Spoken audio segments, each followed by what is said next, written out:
¿Alguna vez te has sentido como un escalón en la escalera de alguien más? Ese escalón firme, seguro, que ofreces con todo el amor de tu corazón para que la persona que más amas pueda subir y alcanzar el cielo. Descubrí que yo era ese escalón un miércoles de septiembre, a las 11:42 de la mañana, dentro de la sucursal del Banco Banamex en Avenida de los Insurgentes.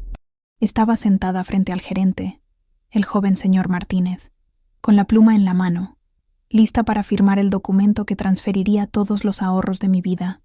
Todo. Mis 2 millones de pesos. El dinero que junté durante 40 años, cosiendo día y noche, sacrificando viajes, ropa nueva, todo, para mi hijo. Me llamo Elena Morales. Tengo 61 años y soy viuda desde hace 10. Mi único hijo, Javier, siempre fue la luz de mis ojos. Desde que su padre se fue, mi único propósito en la vida era asegurarme de que él tuviera todo lo que yo nunca tuve. Y lo estaba logrando. A los 35 años, era un arquitecto en ascenso, casado con Sofía, una mujer ambiciosa que tenía una pequeña empresa de diseño de interiores. Eran la pareja perfecta, viviendo en un mundo de restaurantes caros en Polanco, ropa de diseñador y amigos influyentes. Un mundo del cual yo, con mi ropa sencilla y manos gastadas por la costura, claramente no formaba parte. Doña Elena, ¿está todo correcto? Es solo firmar aquí, dijo el señor Martínez, señalando la línea punteada. Mi mano temblaba un poco, pero era de emoción. Con esa firma, mi Javier tendría su departamento de lujo, aquel que tanto soñaba, con vista al parque, cerca de su oficina. Él finalmente tendría la vida que merecía. Fue en ese preciso momento que mi celular, un aparato antiguo que apenas sabía usar, vibró dentro de mi bolso. Pedí permiso al gerente y tomé el aparato. Era un mensaje de Javier. Mi corazón se llenó de alegría. Debía estar ansioso, agradeciéndome. Abrí el mensaje, mis ojos entrecerrados para poder leer las letras pequeñas. Mamá, sobre la cena de esta noche con los inversionistas de Sofía, creo que mejor no vengas. Son personas muy importantes. El ambiente va a ser formal. No te sentirías a gusto. Lo dejamos para otro día, ¿ok? Beso.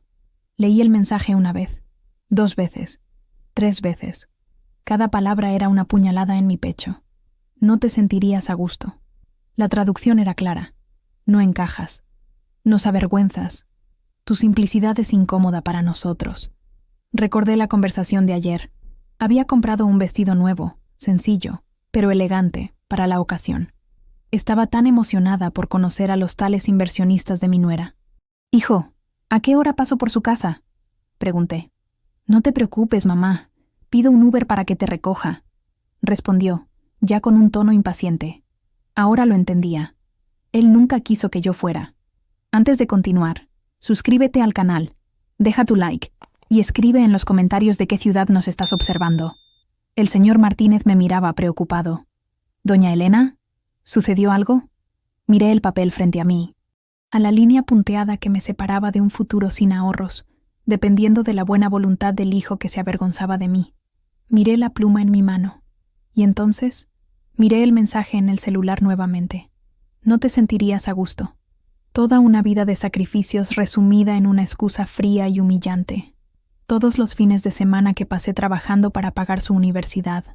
Todas las noches en las que cosí hasta que mis dedos sangraron para darle una vida mejor. Todo para ser descartada como un objeto viejo y fuera de moda. Una calma fría se apoderó de mí. Una claridad que no sentía desde hacía años. Guardé el celular en mi bolso. Le puse la tapa a la pluma y se la entregué al gerente. «Sabe, señor Martínez, cambié de opinión». Él parpadeó confundido. «¿Cómo así, doña Elena? Javier y Sofía ya no firmaron el contrato de compra esperando esta transferencia». «Pues que esperen sentados», respondí, mi voz sorprendentemente firme. «Hubo un cambio de planes, no habrá más transferencia». «Pero, ¿por qué? ¿Sucedió algo grave?». «Sí», dije, levantándome de la silla. «Sucedió algo muy grave. Acabo de recuperar mi dignidad». Salí del banco dejando al señor Martínez con la boca abierta. Caminé por Avenida de los Insurgentes sin rumbo. El ruido de la Ciudad de México a mi alrededor parecía un zumbido distante. No sentía tristeza. No sentía rabia. Sentía un vacío. un vacío donde antes había un amor incondicional. Cuando llegué a casa, mi pequeño departamento en el barrio de Coyoacán, todo parecía diferente. Las fotos de Javier en el estante parecían acusarme. El olor del guisado que estaba preparando para él, su platillo favorito, me dio náuseas. Mi teléfono sonó. Era él. Rechacé la llamada. Volvió a sonar. Rechacé. Y de nuevo, a la 10ª vez, contesté. «Mamá, ¿qué diablos pasó? El gerente del banco me llamó. Dijo que cancelaste la transferencia. ¿Te volviste loca?» La voz de él no era de preocupación. Era de pura furia. «No, Javier. Por primera vez en muchos años no estoy loca. Estoy perfectamente cuerda». «Mamá, ¿qué te pasa? Sofía y yo vamos a perder el departamento. Tenemos que pagar el enganche para mañana. Ese es un problema de ustedes, no mío», dije, con una frialdad que ni yo sabía que poseía. ¿Es por el mensaje? Mamá, no seas dramática. Solo estaba pensando en tu bienestar. ¿Mi bienestar o el suyo? ¿Para que no los avergonzara frente a sus amigos ricos? Se quedó en silencio por un momento. «Mira, discúlpame, ¿ok?» Hablé sin pensar. «Ahora, por favor, regresa al banco y resuelve esto». No era una disculpa sincera. Era una orden disfrazada. «No, Javier. Mamá, no me obligues a ir allá». La amenaza velada en su voz fue la gota que derramó el vaso. «Ven, si quieres. La puerta estará cerrada. Y Javier, no me llames más. Necesito pensar». Colgué el teléfono antes de que pudiera responder. Me senté en mi sillón viejo, el mismo donde mi esposo se sentaba para leer el periódico, y lloré. Lloré por la madre que fui y por la mujer en la que me había convertido. Un cajero automático con fecha de caducidad. Esa noche no pude dormir. Di vueltas en la cama, recordando cada sacrificio, cada mamá, necesito, cada después te pago. Una sospecha horrible comenzó a formarse en mi mente, una sospecha que había ignorado por años. Al día siguiente, regresé al banco, pero esta vez no para transferir dinero. «Señor Martínez», dije, sentándome nuevamente frente a él, «necesito un extracto detallado de todos los movimientos de mi cuenta en los últimos 5 años». Me miró con compasión. Creo que ya imaginaba lo que encontraría. 2 horas después, estaba en casa, con pilas de papel sobre la mesa de la cocina. Y la verdad, era mucho peor de lo que jamás podría haber imaginado. No era solo sobre el departamento. Era sobre todo. Pequeños retiros semanales. Compras en línea en tiendas que nunca había escuchado. Pagos de tarjetas de crédito que no eran mías. Una transferencia de 50,000 pesos para la apertura de la empresa de Sofía. Otra de 30,000 para un viaje de negocios de Javier. No solo querían mi futuro. Ya habían robado mi pasado. Mi hijo y mi nuera me estaban robando sistemáticamente desde hacía 5 años. El piso se abrió bajo mis pies. El dolor fue tan intenso que casi vomito. No me veían solo como una madre sencilla e incómoda. Me veían como una fuente de ingresos. Un pozo de dinero que nunca se secaba. La vieja Elena se habría derrumbado. Habría llamado a su hijo, llorando, rogando por una explicación. Habría, tal vez, incluso perdonado. Pero la nueva Elena, la que nació ayer a las 11:42 de la mañana dentro de un banco, miró esos papeles con una furia gélida. ¿Creían que era simple? ¿Que era tonta? ¿Que era un escalón que podían pisar y descartar? Estaban a punto de descubrir qué tan fuerte puede ser un escalón cuando decide que ya no quiere ser pisado. Mi plan de venganza no nació del odio. Nació de la necesidad de sobrevivir, de reconstruirme, y la primera pieza de mi juego sería la empresa que Sofía construyó con mi dinero. Estaba a punto de descubrir que yo no era solo la suegra boba que hacía tamales los fines de semana. Yo era, sin que ella lo supiera, la verdadera dueña de su imperio. La primera semana después del descubrimiento fue una confusión de dolor y papeles esparcidos. Los extractos bancarios eran la prueba fría y cruel de la traición, pero también se convirtieron en mi mapa. Cada línea, cada retiro no autorizado, cada compra a nombre de Sofía era un punto de referencia en mi viaje para salir del abismo. Las llamadas de Javier eran incesantes, decenas por día. Primero furiosas, luego suplicantes, después manipuladoras. «Mamá, por favor, contéstame. Te amo, lo sabes. Fue un malentendido. Mamá, Sofía se siente mal. Le subió la presión. Estás destruyendo nuestra familia por un capricho. Mamá, si perdemos este departamento nunca te lo voy a perdonar. No contestaba. El silencio se convirtió en mi primera arma. Cada llamada rechazada era una pequeña victoria, un centímetro de poder que recuperaba para mí. Al tercer día vinieron. Escuché los golpes en la puerta, primero normales, después cada vez más fuertes. «Mamá, abre la puerta. Sabemos que estás ahí», gritaba Javier. Yo estaba sentada en mi sillón, con una taza de té de manzanilla en las manos, mirando la puerta temblar bajo los golpes de mi hijo. El mismo hijo para quien abrí la puerta 1000 veces, con un plato de comida caliente en la mano. «Elena, por favor». La voz de Sofía sonó, melosa y falsa. «Estamos preocupados.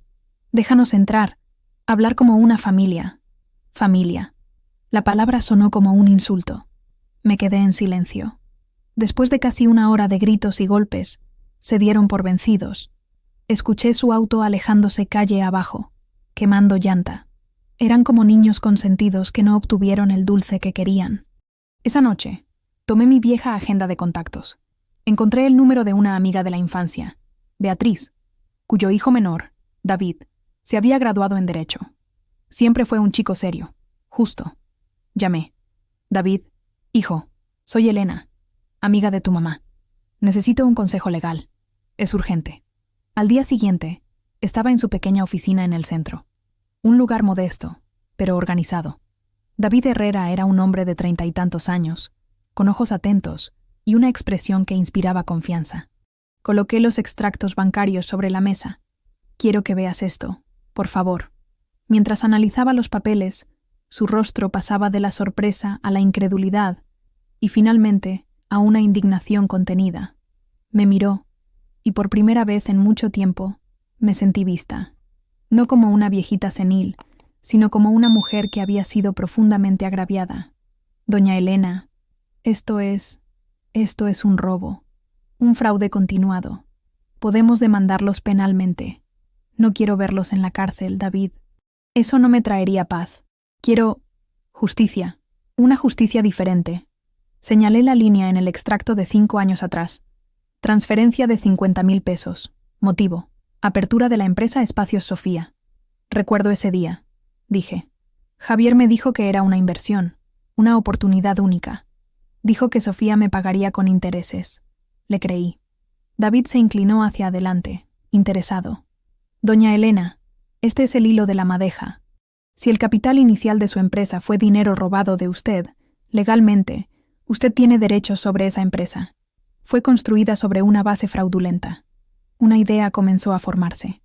Una idea audaz, aterradora, pero increíblemente justa». «¿Qué tipo de derechos?», pregunté. «Podemos interponer una demanda para recuperar no solo los 50.000 pesos, sino un porcentaje de las ganancias que la empresa generó a partir de ese capital. O podemos ir más lejos». «¿O más lejos cómo?». Mi voz era un susurro. «Podemos argumentar que, como la fundadora actuó de mala fe y construyó el negocio con fondos ilícitos, usted tiene el derecho de tomar el control accionario de la empresa como forma de reparación del daño». Tomar el control. La empresa que era el orgullo de Sofía, el símbolo de su estatus, de su ascenso social. La misma empresa que sería el escenario para la cena de la cual fui excluida por ser demasiado simple. «¿Es posible?», pregunté. «Es difícil. Es una batalla legal compleja. Pero con estas pruebas, no es imposible». Contaron con su silencio, doña Elena, con su amor de madre. Nunca esperaron que usted fuera a contraatacar. Esa tarde, salí de la oficina de David con un propósito. Pasé las semanas siguientes a un ritmo que no tenía desde hacía años. Durante el día, cosía. El movimiento repetitivo de la aguja me calmaba, me ayudaba a pensar. Ser costurera por 40 años me enseñó sobre paciencia, sobre precisión, sobre cómo un pequeño hilo fuera de lugar puede comprometer toda la pieza. Javier y Sofía habían dejado un hilo suelto, y yo iba a jalarlo. Por la noche, estudiaba. David me traía documentos, y yo me sumergía en Internet, aprendiendo todo lo que podía sobre Espacios Sofía. Vi los proyectos de lujo que publicaban en redes sociales, los departamentos en Santa Fe, las casas en Lomas de Chapultepec. Vi las fotos de Sofía en revistas de decoración, sonriendo, hablando sobre su talento nato y su visión emprendedora. Mi visión emprendedora, quería decir. Un mes después de mi primer encuentro con David, mi teléfono sonó. Era un número desconocido. Contesté. «¿Elena?» «Soy yo, Sofía». Su voz era suave, calculadamente dulce. La táctica de la ira no funcionó, así que ahora intentarían la de la lástima. «Te escucho. Elena, sé que nos equivocamos. Javier, él actúa por impulso. Habla sin pensar. Pero te queremos. Eres como una madre para mí. Como una madre. Una madre a la que se roba durante 5 años. ¿Qué quieres, Sofía? Quiero que nos perdones. Quiero que las cosas vuelvan a la normalidad. Extraño mucho tu comida, tus conversaciones. Era una actuación. Y muy mala, por cierto. Extrañas mi dinero, Sofía. Es eso lo que extrañas. Porque sin él, tu vida de lujo se derrumba. ¿No es así?» Hubo un silencio sorprendido del otro lado de la línea. ¿Cómo puedes decir una cosa así? Vi los extractos, Sofía. Todos. Desde el primer retiro de 500 pesos, hace 5 años, hasta la última compra en tu tarjeta de crédito la semana pasada. Lo vi todo. El silencio de ella ahora era de pánico puro. «Elena, puedo explicarlo. No necesitas». La interrumpí, con la voz más calma y fría que jamás usé en mi vida. Entendí perfectamente. «Ah, y Sofía, sobre tu empresa. Me encantó el nombre. Espacios Sofía. Pero estoy pensando en algo como Espacios Elena para el futuro. Suena bien, ¿no crees?» Colgué el teléfono. Sabía que, con esa frase, había declarado la guerra. La falsa cordialidad había terminado. La batalla iba a comenzar de verdad. No me subestimarían más. Esa noche, dormí profundamente por primera vez en semanas.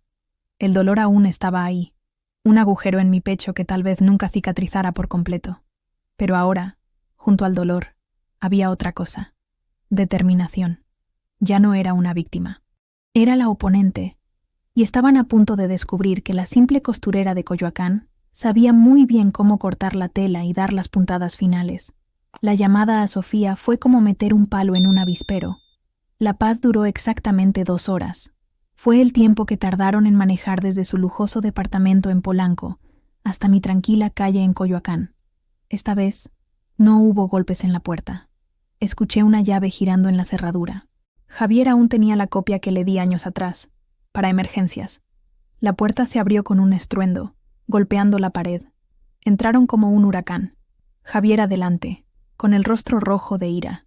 Sofía detrás, los ojos inyectados, la máscara de dulzura completamente destrozada.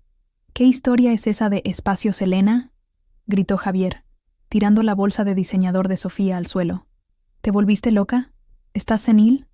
Yo estaba en la cocina, colando un café. No me volteé. Continué lo que estaba haciendo, con las manos firmes. «Buenas tardes a ustedes también. ¿Aceptan una taza de café?» «No me vengas con cinismo, mamá», gruñó acercándose. «Vas a llamar a tu abogado de 5ª categoría ahora mismo y cancelar esta payasada». «No», dije, finalmente volteándome para encararlos, sosteniendo mi taza caliente entre las manos. «No voy a cancelar nada. Esa empresa fue construida con mi dinero. Dinero que me robaron». Sofía dio un paso al frente, el rostro contorsionado por el desprecio. «¿Robamos? Elena, por favor. Fue un préstamo. Una inversión que hiciste en nosotros, en tu hijo. Un préstamo que nunca me fue pagado. Una inversión de la cual nunca vi un centavo de retorno. Curiosamente, los extractos bancarios lo llaman de otra manera. Fraude». Javier rió, un sonido áspero y cruel que no parecía venir del niño que crié. «¿Fraude? Mamá, no entiendes nada de negocios. Eres solo una costurera. ¿Qué sabes sobre inversiones, sobre riesgo, sobre retorno?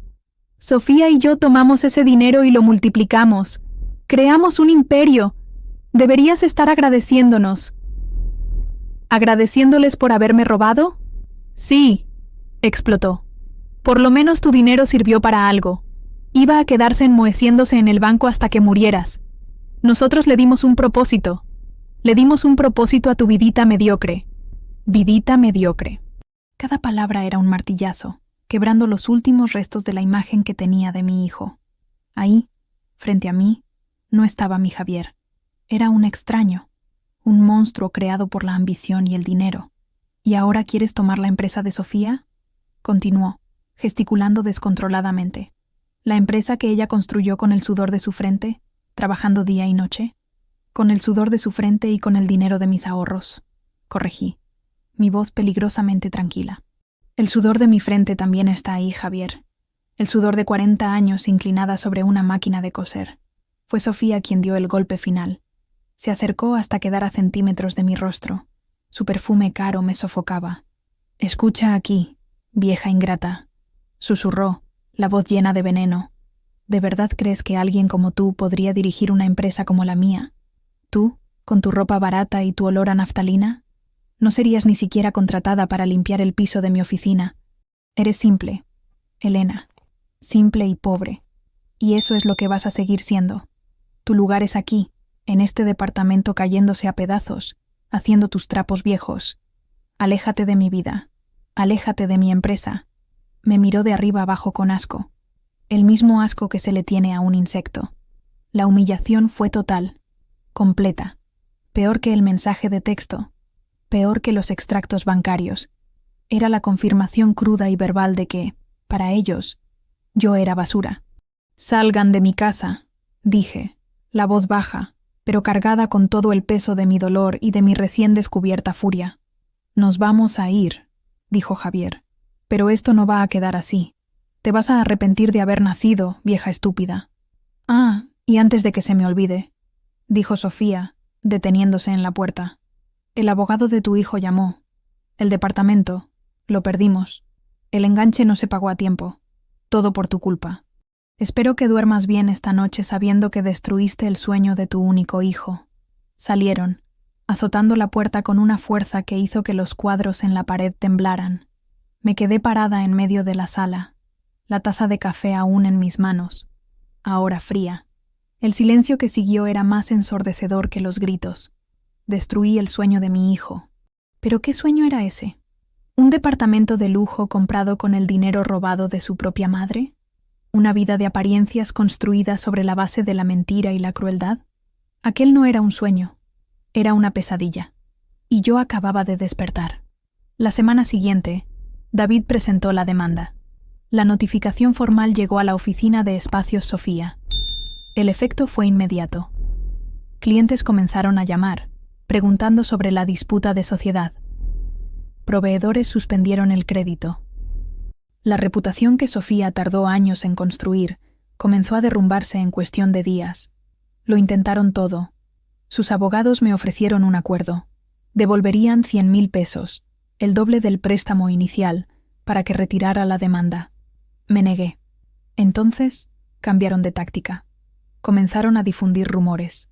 Que yo era una madre abusiva, controladora, que estaba con demencia, siendo manipulada por un abogado oportunista, que quería destruir a su hijo por pura maldad. Algunos parientes lejanos me llamaron, reprendiéndome. «¿Cómo puedes hacerle eso a tu propio hijo, Elena? Es sangre de tu sangre, sangre de mi sangre, la misma sangre que me robó, me humilló y me descartó. Estaba sola, completamente sola. La familia que conocía se había vuelto en mi contra.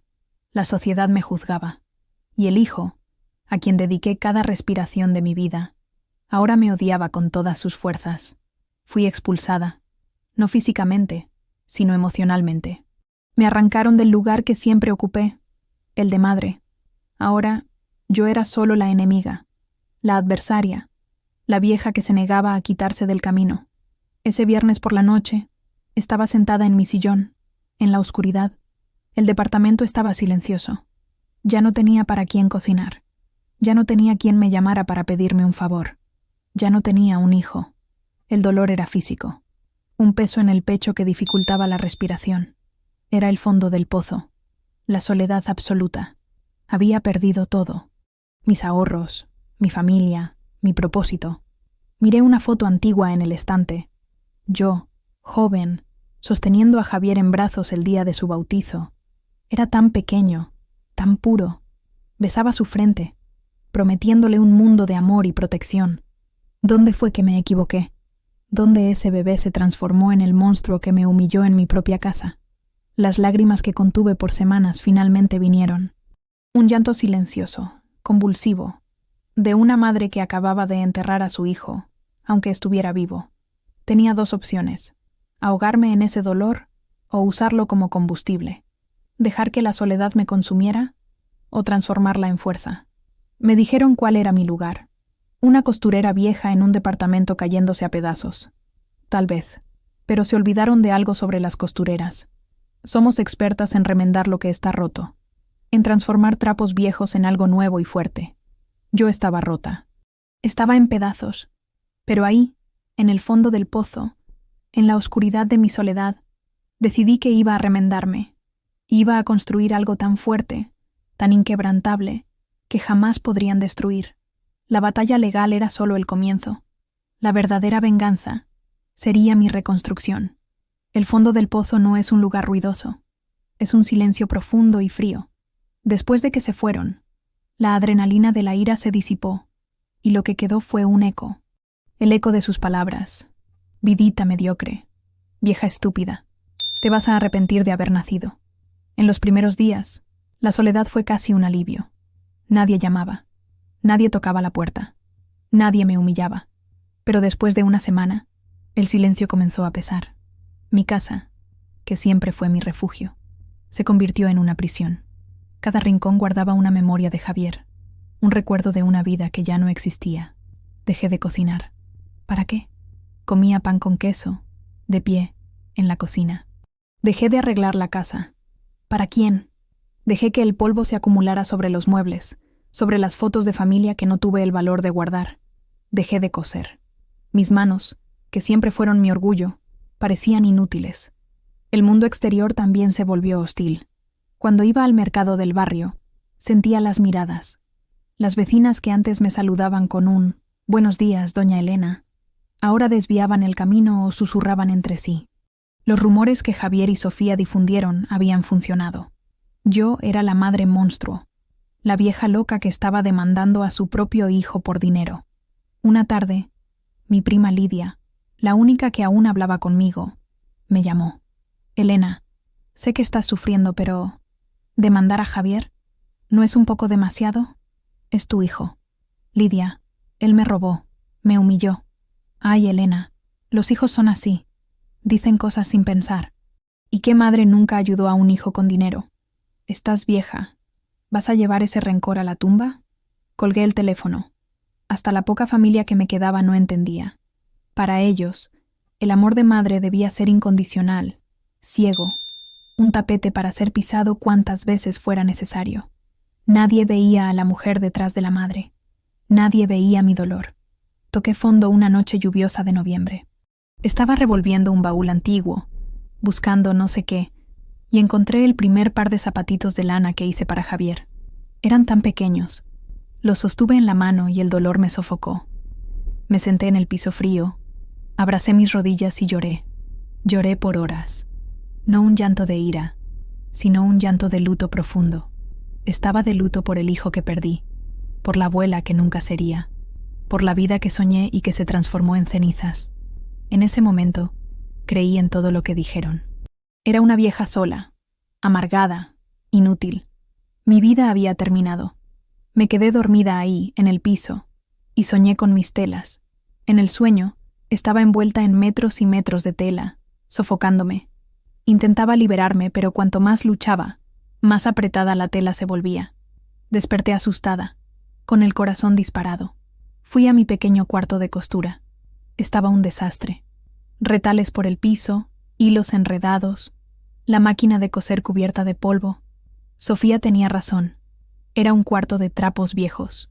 Miré mi reflejo en el vidrio empolvado de un cuadro en la pared. Vi a una mujer que no reconocía, cabellos blancos despeinados, ojeras profundas, una mirada vacía. Vi a la vieja simple que describieron, y fue ahí, en ese momento de autoaversión, que una chispa se encendió, una chispa de terquedad. Ellos querían que me viera así, querían que creyera que yo era eso, que muriera ahí, sola, rodeada por mis trapos. No, no les daría ese gusto. Abrí la ventana y dejé que el aire fresco de la mañana entrara. Comencé a arreglar el cuarto. Doblé cada tela, organicé cada carrete de hilo, limpié cada centímetro de mi vieja máquina de coser. Mientras mis manos trabajaban, mi mente se calmaba. Era una terapia. Era un acto de retomar el control. Mi nombre es Elena Morales. No soy una víctima. Soy una costurera. Y las costureras no solo unen telas. Creamos, transformamos, le damos forma al vacío. Llamé a David. David, ¿cómo va el proceso? Lento, doña Elena. Sus abogados están usando todas las tácticas para retrasarlo. Están intentando vencernos por cansancio. No lo van a lograr, dije. Pero, David, mientras la justicia de los hombres no llega, yo voy a comenzar a hacer la mía. ¿Cómo así? Me llamaron simple. Dijeron que mi lugar era con mis trapos. Entonces es exactamente eso lo que voy a usar en su contra. Colgué el teléfono y me senté frente a mi máquina de coser. Tomé las mejores telas que tenía guardadas. Seda, lino, algodón egipcio. Telas que ahorraba para una ocasión especial que nunca llegaba. La ocasión especial era ahora.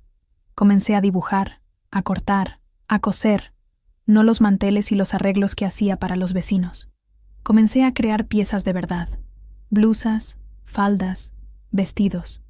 Modelé cada pieza con la precisión de quien hizo eso toda la vida. Cada costura era recta, cada acabado era perfecto. En una semana, tenía una pequeña colección. 12 piezas únicas, elegantes, atemporales.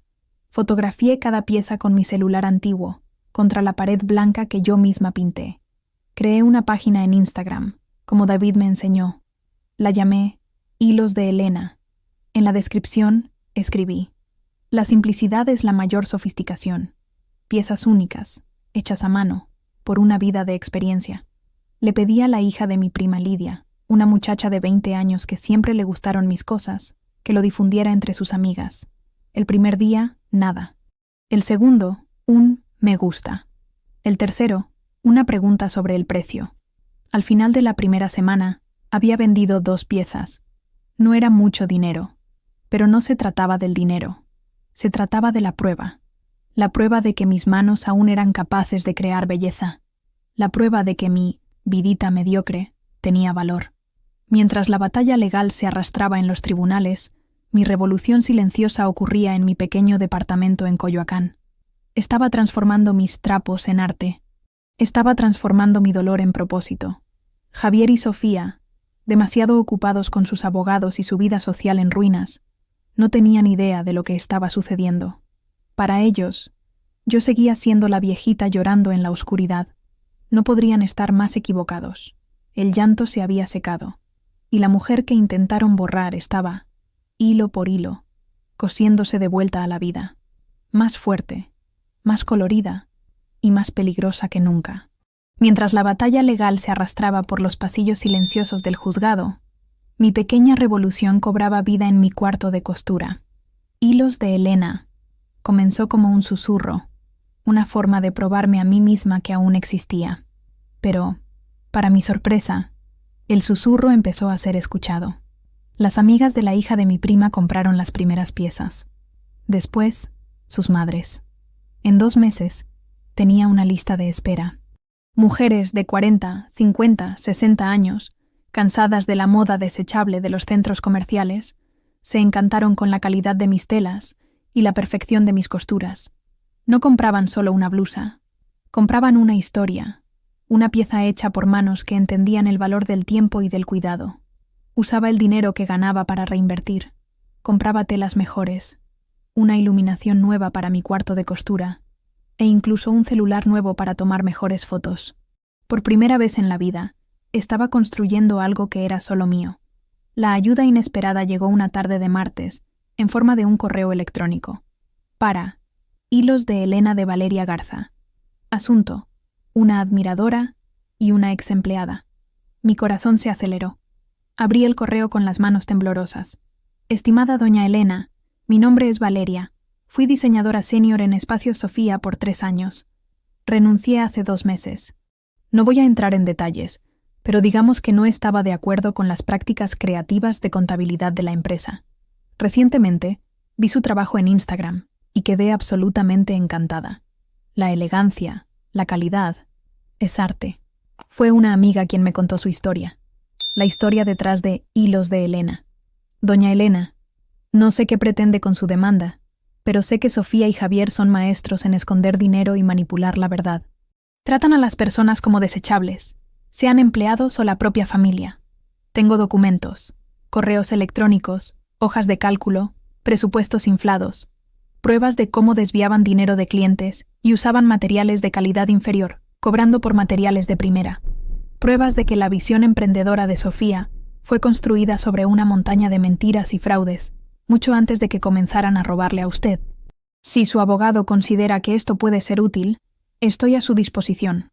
Considero esto una cuestión de justicia, por usted y por todos los demás a quienes engañaron. Atentamente, Valeria Garza. Leí el correo 3 veces. Era la pieza que faltaba, el hilo que, al ser jalado, desharía toda su trama. Reenvié el correo a David inmediatamente. Su respuesta llegó en menos de 10 minutos. Doña Elena, esto no es una pieza. Esto es todo el juego. Reúnase conmigo en mi oficina mañana a las 9:08. Y traiga a Valeria. Al día siguiente, por primera vez, no me sentí como una víctima yendo a ver a su abogado. Me sentí como una mujer de negocios. Vestí una de mis creaciones. Una falda de lino impecablemente cortada y una blusa de seda. Arreglé mi cabello. Me puse un labial discreto. Cuando me miré en el espejo, no vi a la viejita. Vi a Elena Morales. Valeria era una mujer joven, de unos 30 años, con una mirada inteligente y una postura firme.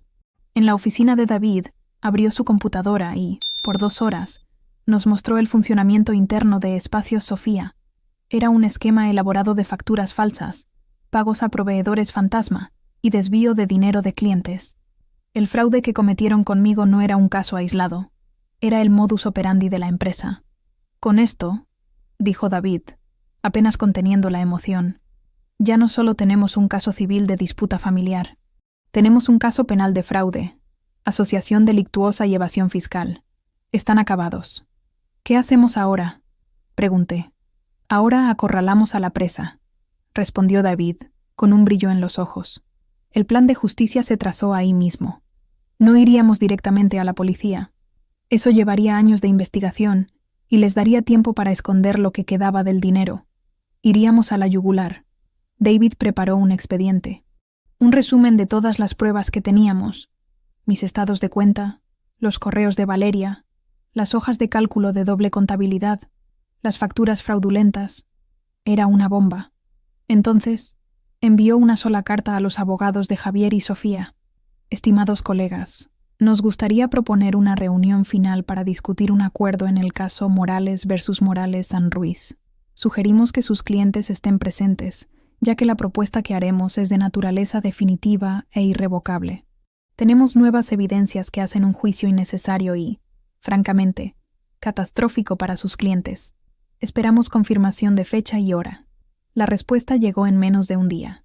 Querían la reunión. Estaban desangrándose financieramente con la disputa legal y la pérdida de clientes. Creían que estaba cansada, lista para aceptar cualquier migaja que me ofrecieran para acabar con aquello. Creían que habían ganado la guerra de desgaste. La reunión se programó para el viernes siguiente, en la oficina de sus abogados, un lugar impersonal y frío, en la cima de un rascacielos en Santa Fe. Cuando entré en la sala de juntas, todas las miradas se volvieron hacia mí. Javier y Sofía estaban sentados a un lado de la larga mesa de vidrio, pareciendo tensos y abatidos. Sus abogados, 2 hombres de traje caro, me analizaron con una mezcla de curiosidad y desprecio. Ya no estaba con mi ropa de luto. Estaba usando otro conjunto de hilos de Elena, un vestido azul marino de corte clásico que exudaba una autoridad silenciosa. David estaba a mi lado, tranquilo y preparado. «Buenos días», dijo el abogado principal de ellos, un hombre llamado Cárdenas. «Agradezco la presencia de todos. Entendemos que la señora Morales tiene una nueva propuesta. Estamos dispuestos a escuchar». Lo dijo con la arrogancia de quien cree haber ganado ya. «La propuesta no es mía», dije, mi voz clara y firme, resonando en la sala silenciosa. «Es de mi abogado. David, por favor». David abrió su portafolio y colocó una sola copia del expediente en el centro de la mesa, justo enfrente de Cárdenas. «Esto», dijo David, «es nuestra propuesta. Sugiero que la lean con atención antes de que digamos cualquier otra cosa. Cárdenas tomó el expediente con desdén. Comenzó a hojearlo, su expresión cambiando lentamente de la arrogancia a la incredulidad y de la incredulidad al pánico. Le pasó el expediente a su colega, quien tuvo la misma reacción. Vi a Sofía inclinarse para intentar leer y a Javier susurrar: «¿Qué es esto?». Después de 10 minutos de un silencio mortal, Cárdenas levantó la vista. Estaba pálido. «Esto es un chantaje», dijo con voz débil. «No», corrigió David. «Esto es un resumen del proceso penal que se abrirá contra sus clientes el lunes por la mañana en caso de que no lleguemos a un acuerdo hoy. Nosotros lo llamamos justicia». Javier se levantó de un salto. «No puedes hacer esto, mamá. ¿Vas a mandarme a la cárcel?». «Siéntate, Javier», dije sin alterar mi tono de voz. «Aún no he terminado». Todos en la sala se volvieron hacia mí. Yo era el centro del poder en ese momento. «Ustedes me quitaron todo», continué. «Mi dinero, mi paz, mi hijo. Me humillaron y me llamaron inútil. Dijeron que mi lugar era en mi cuarto de costura con mis trapos viejos. Pues bien, resulta que tenían razón. Mi lugar es con mis hilos, porque con ellos cosí mi futuro. Y ahora voy a coser el de ustedes». Hice una pausa, mirando directamente a los ojos de Sofía. «No quiero su dinero. No quiero una indemnización. Quiero la empresa. Quiero el 100% de las acciones de Espacios Sofía». Sofía se atragantó. «Nunca. Yo construí esta empresa de la nada. La construiste con mi dinero y con fraude», repliqué. «Es mi propuesta.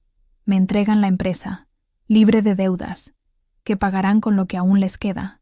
Y a cambio, este expediente desaparece. Se van solo con la ropa que traen puesta, exactamente como querían que yo quedara. Es tómalo o déjalo. Tienen 5 minutos para decidir si su futuro será en la bancarrota o en la cárcel». La bomba estaba lanzada. No estaba pidiendo. Estaba dictando los términos de su rendición. La costurera simple acababa de convertirse en la dueña del juego. Los 5 minutos que siguieron a mi propuesta fueron los más largos de mi vida. El único sonido en la sala era el tic-tac de un reloj de pared y la respiración pesada de Sofía. Vi a los abogados susurrando con ellos. Vi la calculadora en los ojos de Cárdenas, sopesando los años de prisión contra la pérdida de un imperio construido sobre arena. Vi el rostro de Javier desmoronarse, la máscara de ira dando lugar al pánico puro de un niño perdido. Pero no vi arrepentimiento. Vi miedo. Miedo de ser atrapados, no de haber hecho mal. Finalmente, Cárdenas se volvió hacia David. «Aceptamos», dijo, con la voz de un hombre derrotado. «Redacte los papeles».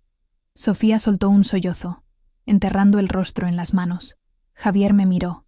Sus ojos, los mismos ojos cafés que amé desde el momento en que nacieron, estaban llenos de odio. En esa mirada no vi a mi hijo. Vi a un extraño que me culpaba por su propia ruina.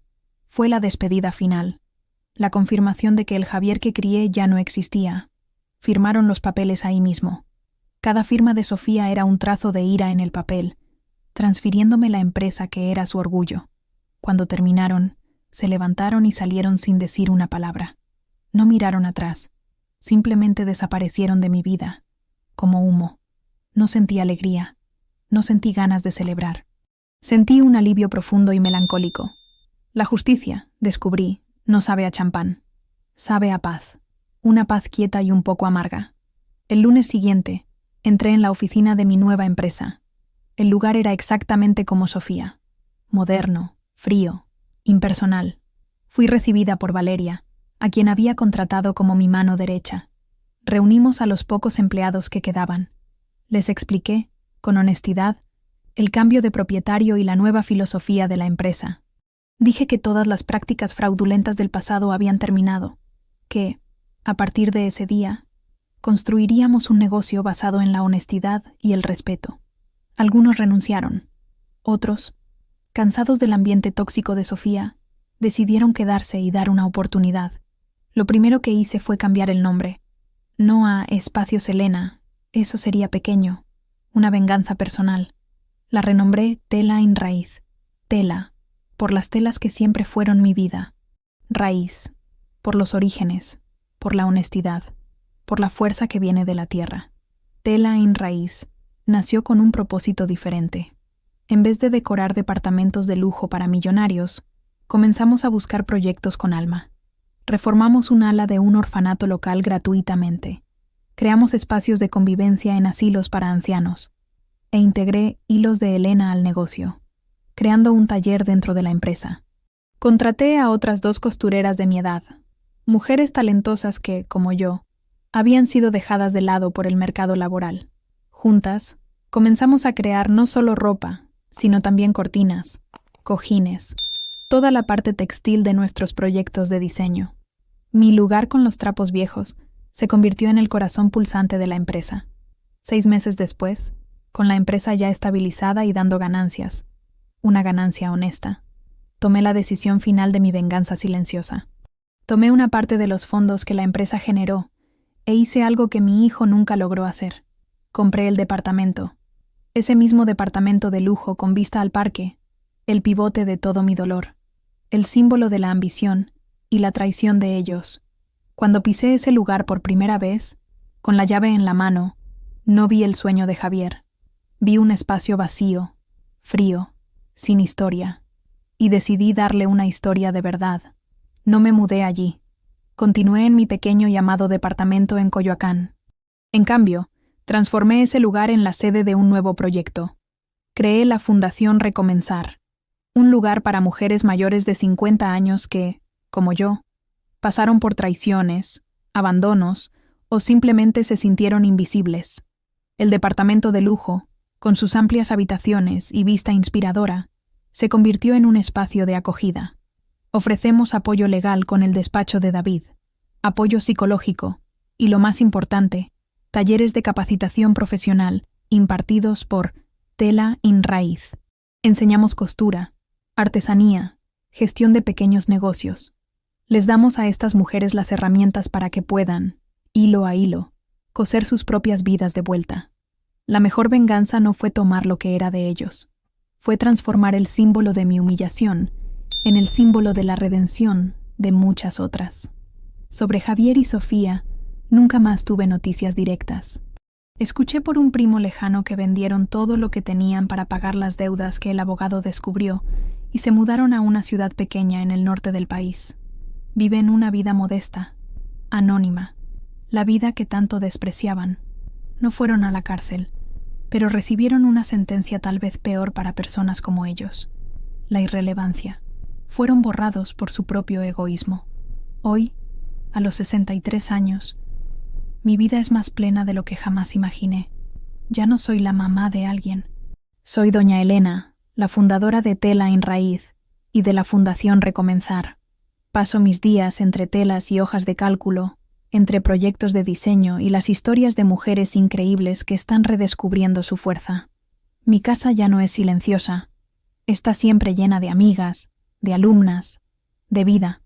Aún tengo la foto de Javier bebé en mi estante, no por amor al hombre en que se convirtió, sino como un recordatorio de que el amor de madre, por más fuerte que sea, no puede definirnos. Somos más que los sacrificios que hacemos. Somos las vidas que construimos, especialmente después de que todo se derrumba.